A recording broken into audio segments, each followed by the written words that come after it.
It's Tuesday, May 3rd, 2022. I'm Jackson Bird. Today, why doesn't the US get all the cool chip flavors that other countries do? Plus, scientists have figured out a way to break down plastic in just a few days instead of over centuries. And why a bunch of creepy dolls keep washing ashore along the Gulf Coast in Texas. Here's some cool stuff for your ride home. Whenever I traveled to London in the before times, I'd always take advantage of the Tesco meal deal. For £3, the ubiquitous grocery store lets you get a sandwich, a snack, and a drink. It's budget-friendly, easy to pop into a Tesco no matter what part of town you're hitting up that day. The sandwiches were pretty great quality, and the best part, you got to pick from their giant selection of chips, or crisps, I suppose. The United Kingdom, like many countries around the world, has a wide variety of chip flavors that can sometimes seem pretty off the wall to Americans, accustomed to our slim, boring selection. Walker's, the Lay's-owned equivalent in the UK, boasts flavors such as cheese and onion, smoky bacon, Worcestershire sauce, beef and onion, Marmite, and my personal favorite, prawn cocktail. And they're not the only ones. Over in Thailand, they have salmon chili lime chips. In China, they have spicy hot pot chips. In Wales, there's lamb and mint. In Jordan, they have yogurt and herbs. Romania has wild mushrooms and sour cream. India's got an awesome flavor called magic masala. And Canada, of course, has their famous ketchup chips. And this is all just scratching the surface. Thailand, in particular, has tons of unique flavors. Some delicious sounding, some eyebrow-raising. You may not want to try all of these, but the question remains, why is the selection in the US comparatively so limited? A lot of the creatively flavored chips around the world are manufactured by Frito-Lay, who makes most of the chips in the US as well, so couldn't they just share the recipes or ship some of those other flavors over here? Fortunately, Jaya Saxena recently dug into this question over at Eater. She spoke with Jason Cohen, the CEO of Gastrograph AI, a company that uses AI to target specific demographics and help food companies develop new products. Unfortunately, Cohen reports, most companies use tools that basically just make use of a basic bell curve. Popular flavors, like salted and barbecue, reign supreme in the US as broadly acceptable because lots of people like them. And all countries use the bell curve model to a certain extent, not just the US, but because the US is so huge and diverse, broadly acceptable ends up meaning less exciting flavors than in other places.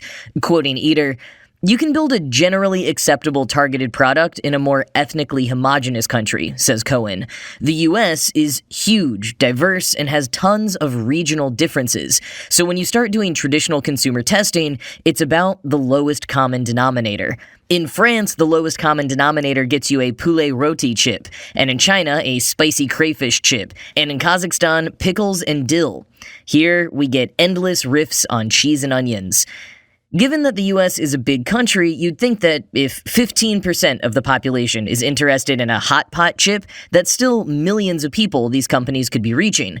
But according to Cohen, the way research is done usually won't catch those people who want more unusual flavors. End quote.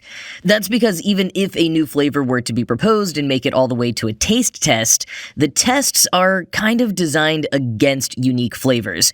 First, major companies seek out participants who eat chips about 4 times a week, and that kind of person is not the average consumer. If someone is eating chips that many times a week, they're probably pairing them with something else, like a soup or a sandwich, so they may be more predisposed to enjoy a more neutral flavor. And by only focusing on those power users, so to speak, the studies don't take into account people who might eat more chips if there were more exciting flavors to try. Quoting again, "To determine whether a flavor is worth making, Cohen says chip companies have test subjects do a side-by-side taste test with a chip already on the market.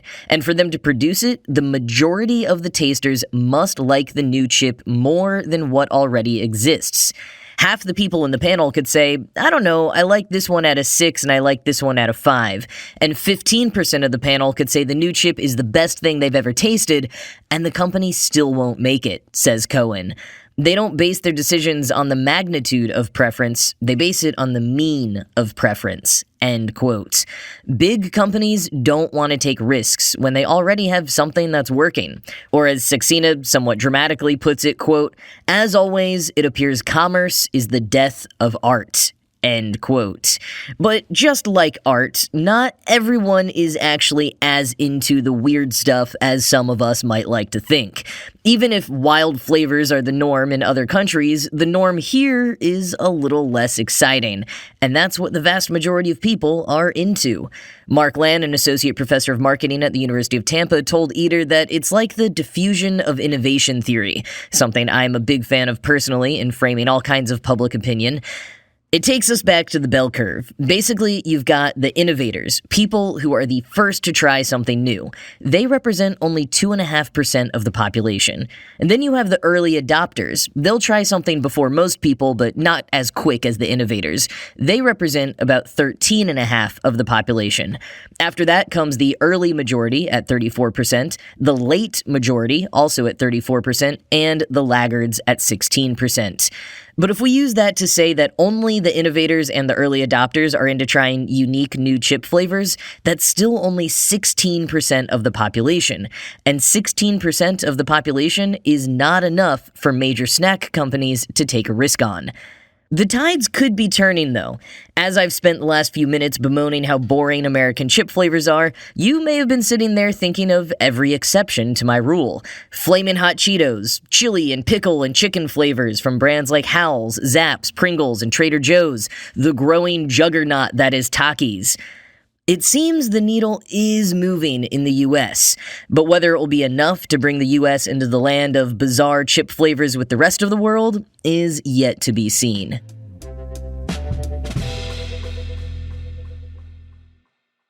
One of the reasons that plastic is such a scourge on the environment is because it can take centuries to break down. As a result, 12% of all global waste is plastic, and scientists have long been working on ways to break down all that plastic more quickly. A team from the University of Texas at Austin has just created a modified enzyme that could do just that, reducing the time it takes plastic to break down from years to mere days, even just hours in some cases.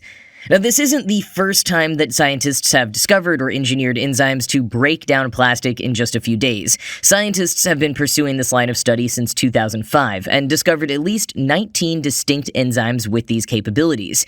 Most are derived from naturally occurring bacteria that were discovered already living on discarded plastic in the environment.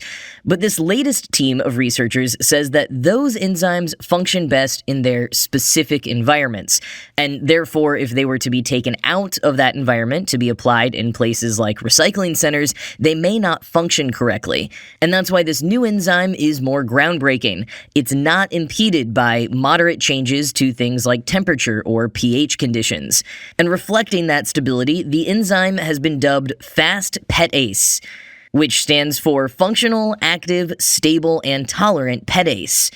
And they identified it after using machine learning to run through 19,000 protein structures, searching for combinations of amino acids that tested well across a range of temperatures and pH conditions and performed better than some of those existing variants.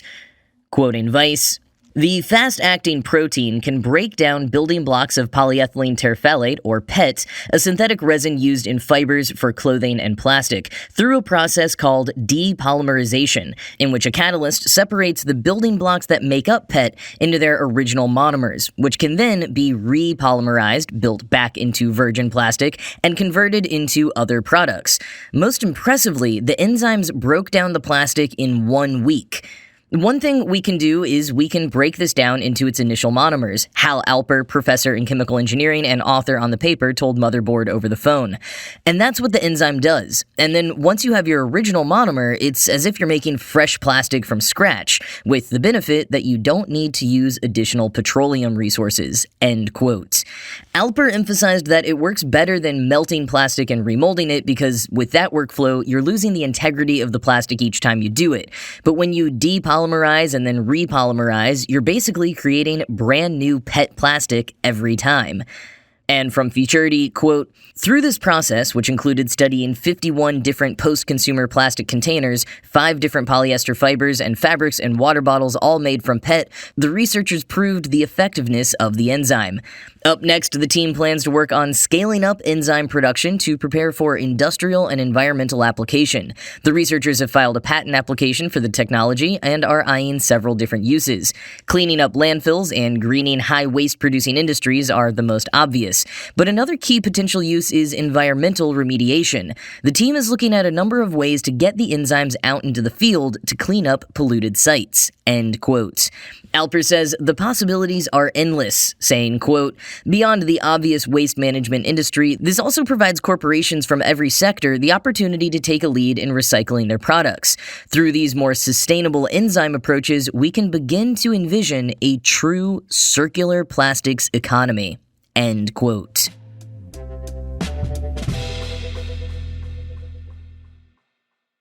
Well, speaking of plastics polluting up our waters, researchers surveying the coasts along the Texas shoreline say that for years, in addition to the marine mammals, sea turtles, and endangered birds they've kept tabs on, they've been finding creepy dolls washed ashore.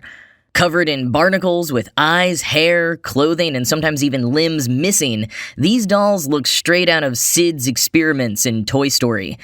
Researchers at the Mission Aransas Reserve post the creepiest-looking dolls to their Facebook page, to the delight and confusion of their followers.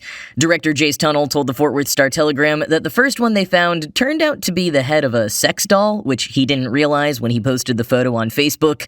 "We got a lot of followers on the page after that," he said. But why so many dolls?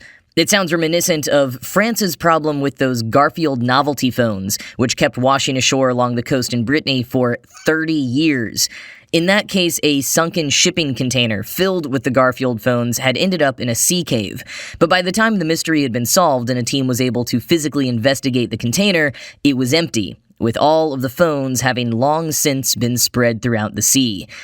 Back in Texas, the creepy doll problem is a result of a loop current in the area. Quoting the Star-Telegram, "Through a 2-year study conducted by the UT Marine Science Institute, of which Mission Aransas is a part, researchers learned that the Texas Coastal Bend region is a junk magnet.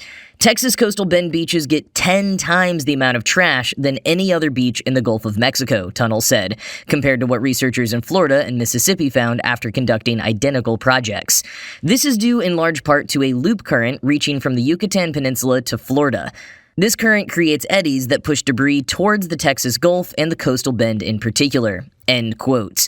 Now, there's no particular explanation for the high frequency of dolls, but the researchers note that they do find other debris as well. The dolls just make for the best pictures because they're so eerie.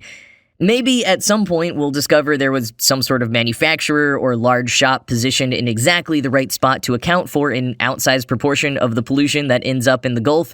But for now, the researchers are focused on just cleaning up anything they find and creeping out their social media followers as much as possible when the opportunity arises.